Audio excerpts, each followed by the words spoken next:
Assalamualaikum warahmatullahi wabarakatuh.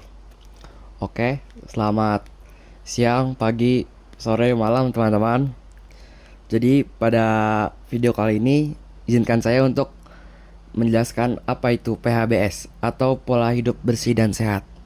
Oke, sebelumnya izin memperkenalkan diri. Perkenalkan, nama saya Anas Liano dari kelas 11 Elin 1.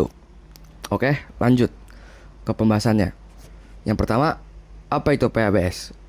Perilaku hidup bersih dan sehat atau PHBS adalah semua perilaku kesehatan yang dilakukan atas kesadaran, sehingga anggota keluarga dapat menolong dirinya sendiri di bidang kesehatan dan berperan aktif dalam kegiatan-kegiatan kesehatan di masyarakat.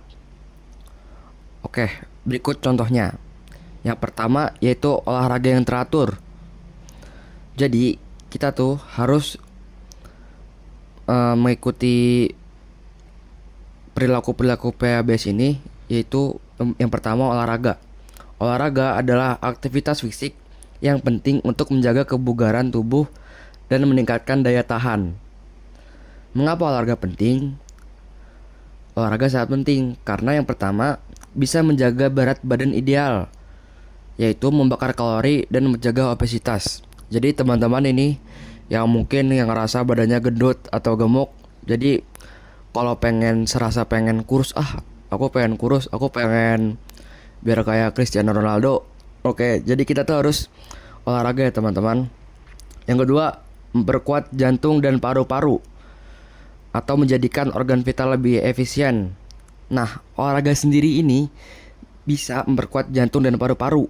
Misalnya kalian lagi lari nih guys, lagi lari kenceng atau enggak lari sprint, entah itu lari maraton. Nah, paru-paru ini tuh sangat berfungsi sekali saat kalian sedang berlari atau sedang maraton. Karena paru-paru ini fungsinya yaitu untuk bernafas. Jadi jika kalian jarang olahraga, pasti saat kalian mengikuti entah itu lari sprint atau maraton, pasti entah 15 menit setelah start pasti kalian akan langsung ngos-ngosan atau sesek ngerasanya. Oke, yang ketiga yaitu meningkatkan mood. Olahraga memicu pelepasan hormon endorfin yang mengurangi stres dan meningkatkan rasa bahagia. Jadi mungkin teman-teman yang hobinya olahraga pasti bisa lah ngerasain kalau kalian olahraga pasti moodnya kayak langsung naik gitu.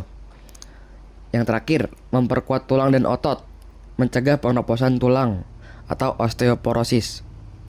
Jadi teman-teman nih harus sangat sekali melakukan olahraga minimal mah seminggu sekali agar menghindari osteoporosis. Contohnya yaitu seperti orang tua. Kan biasanya orang tua kan ada tuh yang misalnya yang umur 50-an badannya udah nggak kuat atau enggak udah ada yang bungkuk. Nah, itu kemungkinan itu gara-gara jarang olahraga ya teman-teman. Jadi jangan seperti itu ya. Nah, yang kedua, tips praktis berolahraga. Yang pertama, durasi. Lakukan olahraga minimal 30 menit setiap hari.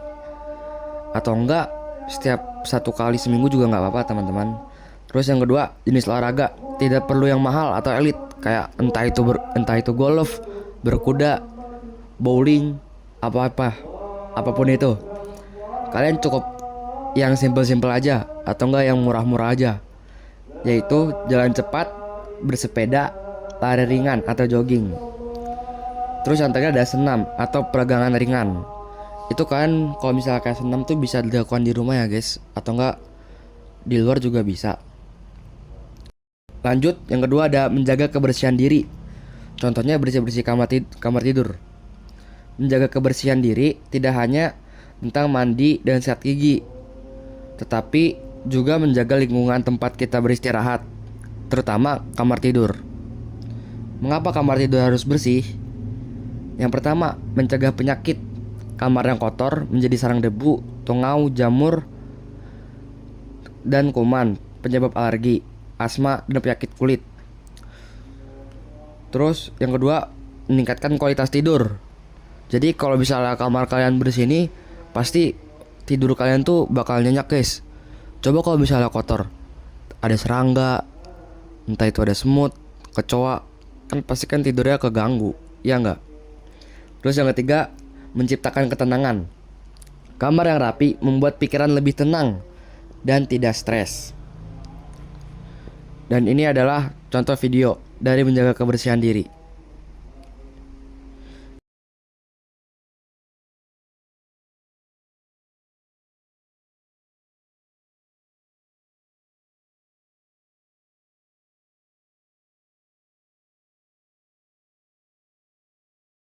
Dan yang ketiga, istirahat yang cukup.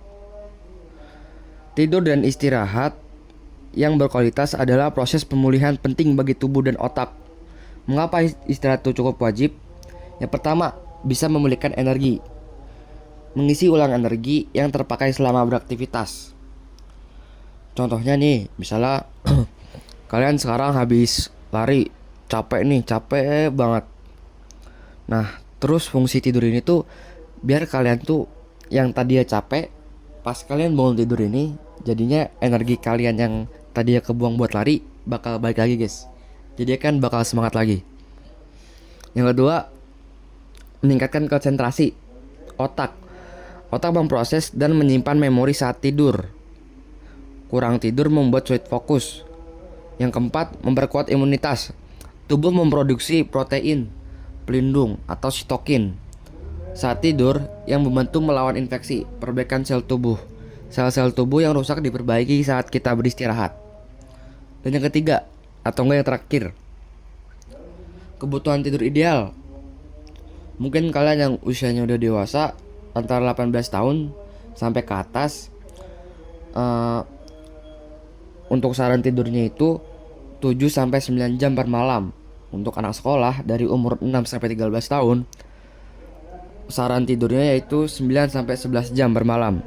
Dan untuk kayak kita nih, remaja, yaitu dari kisaran umur 14 tahun dan 17 tahun, saran tidur yaitu 8 sampai 10 jam. Oke, baik. Terima kasih. Itu saja mungkin yang bisa saya sampaikan tentang PHBS ini. Mohon maaf jika ada kesalahan. Terima kasih. Assalamualaikum warahmatullahi wabarakatuh.